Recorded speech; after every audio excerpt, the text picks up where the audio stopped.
Vamos então compreender isso com um representante do setor, inclusive. Você vê que a gente vai aqui indo pelos diferentes aspectos deste assunto. Nós estamos com Marcos Matos, que é diretor-geral do Secafé, é o Conselho dos Exportadores de Café do Brasil. Marcos, bem-vindo, hein? Obrigada pela gentileza de conversar aqui com a CNN mais uma vez. A gente está falando aqui com o Gilvan sobre esse quesito reembolso. Posso compreender contigo, então, na prática, como é que fica esse assunto de reembolso para o setor do café? Só para a gente já fazer um gancho direto com o assunto que nós estávamos aqui tratando. Isso é uma realidade para o setor cafeiro? Bom dia. Bom dia, Elisa. Bom dia a todos. Prazer estar com vocês. Nós estamos estudando, obviamente, a ordem executiva de ontem, que altera a 14323. Fala sim em certo reembolso, né? Mas ele também cita a data de 13 de novembro. Então a gente vai citar. O que é importante destacar é que as nossas exportações foram muito comprometidas nesse período, né? Talvez aí alguma exportação que tenha sido feita em que a tarifa tenha sido dividida entre o exportador e o importador, a gente pode checar. Mas o que nós realmente estamos celebrando nesse momento é a isenção da maior parte da nossa pauta exportadora de café, um mercado de 2 bilhões de dólares. Ainda falta o solúvel, mas o verde está lá e estamos celebrando junto com as nossas contrapartes nos Estados Unidos.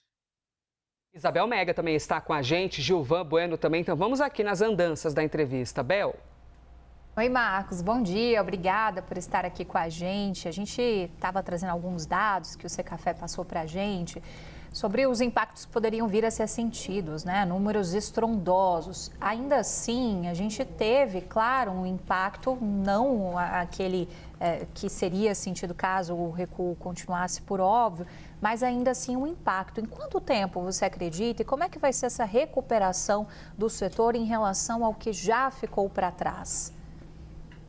Bom, Isabel, é um questionamento muito importante, né? Mas a gente tem que contextualizar que a safra mundial ela foi afetada principalmente pela menor safra do Brasil, que terminamos de colher em julho e agosto desse ano, uma safra principalmente de cafés arábicas mais baixos. Então, o mundo já passou uma pressão muito grande sobre estoques mais baixos.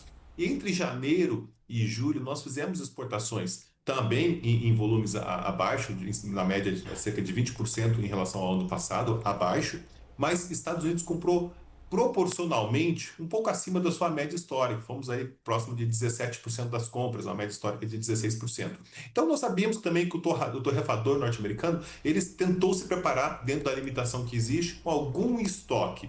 E a partir de 6 de agosto, quando de fato entrou em vigor as tarifas, e aí a gente entrou com 50%, né, os 40% mais os 10% das recíprocas, em agosto retraímos 46%. Em setembro, retraímos 52,8%. E em outubro, 54,4%. Prejuízo muito, muito significativo. Os Estados Unidos foi para a terceira posição, o que é histórico para nós. A Alemanha e a Itália passaram no ranking.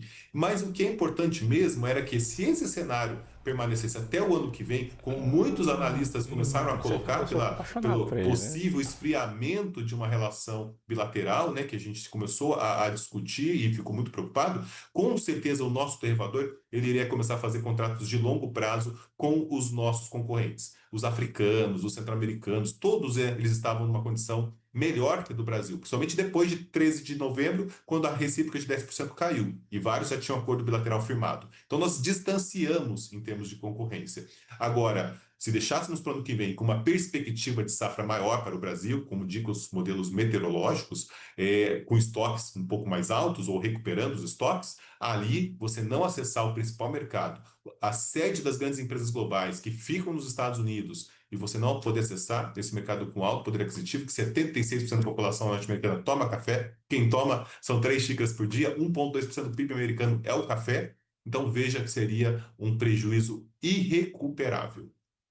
Marcos, primeiro parabéns, uma sexta-feira de muita alegria, fico muito feliz. Estou muito sempre em Minas Gerais, na região de Joana da Mata, visitando vários produtores de café, acompanho de perto o agro, estive no Mato Grosso do Sul. Como é que vocês, se isso não acontecesse, como é que vocês estavam ali preparando os impactos para esses 3 trilhões menores, 2 bilhões menores que vocês iam ter para o ano que vem? Como é que vocês estavam se preparando? Endividamento? Como é que os produtores estavam? Eu conversei com algumas pessoas, eles estavam um pouco preocupados, né? Entender como é que seria essa capacidade que poderia ficar ociosa ou ele ter que produzir e não conseguir escoar a produção. Ô, Gilvan, realmente esse assunto era um verdadeiro pesadelo para nós todos. Nós temos, sim, um mercado de 2 bilhões de dólares, como nós estamos 20% abaixo em volumes de exportação pelos motivos que eu já expliquei. Em receitas cambiais, nós estamos 27% acima, porque o café valorizou de uma forma muito expressiva no mundo. Então, aquele mercado dos Estados Unidos se transforma em mais de 2 bilhões de dólares. É, no mínimo, um mercado de quase 3 bilhões de dólares. E a gente começou a calcular os impactos da perda de espaços nesses blends. Então, quando você faz esse cálculo e tem uma outra variável que começou a acontecer, e é muito importante compartilhar com vocês, é que as outras origens, os outros países importadores, eles perceberam que o Brasil estava fragilizado e o diferencial abriu. O que significa? Eles começaram a comprar café brasileiro com desconto. O diferencial que começou com -8 já estava em -30. Então a gente começou, para conseguir vender para a Europa, para os países árabes, caso que ninguém é bobo nesse mercado, né? Sabe que o Brasil está fragilizado. Começaram a comprar com desconto. Então o prejuízo poderia ultrapassar 4 bilhões de dólares na cadeia. E com certeza o produtor que ainda só acompanha as cotações internacionais, porque a gente, né, realmente foi a porta da frente, né, quem realmente sofreu o impacto inicial com os contratos em aberto, contratos postergados, contratos cancelados, né, sofrendo tudo isso. Mas com certeza, se deixássemos esse assunto para o ano que vem, esses 4 bilhões seria prejuízo para a cadeia, seria desconto no café e, consequentemente, não teríamos como comprar o café. Então veja que impacto seria. É até incalculável, é algo assim muito difícil de se relatar o que poderia acontecer na cafeicultura, mas seria uma tragédia ambiental, social e econômica. Uma dúvida genuína aqui de negociações. Como ocorreu esse tarifaço, naturalmente o setor começou a ver outros clientes, né? Outros mercados, outros mundos. De alguma maneira, essa redução pode afetar algo que já tinha sido vendido para outro lugar e, de repente, os Estados Unidos voltam a comprar? Ou nada a ver? Apenas vai vender a mais, se tiver ocorrido de ter mais clientes? Nesse momento, desde 6 de agosto, houve uma realocação desse produto com desconto, como eu disse, como eu mencionei para vocês, Elisa.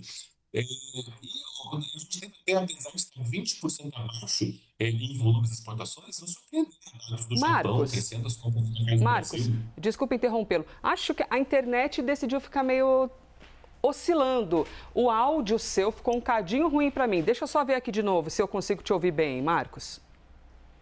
Está bem, Elisa? Espero que sim. Gente, foi um milagre da...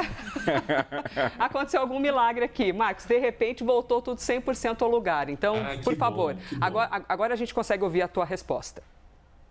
Perfeito. Nós fizemos uma grande realocação das exportações. E mesmo com a venda 20% abaixo, a gente viu números crescentes para Japão, para Turquia, para Rússia, para China. Então isso é expressivo, isso para nós é muito positivo.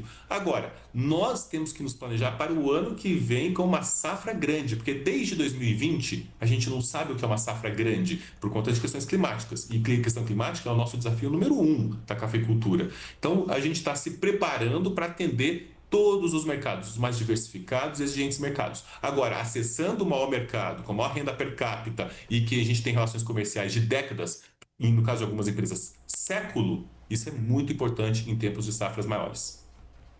Marcos Matos, diretor-geral do Secafé, Conselho dos Exportadores de Café do Brasil.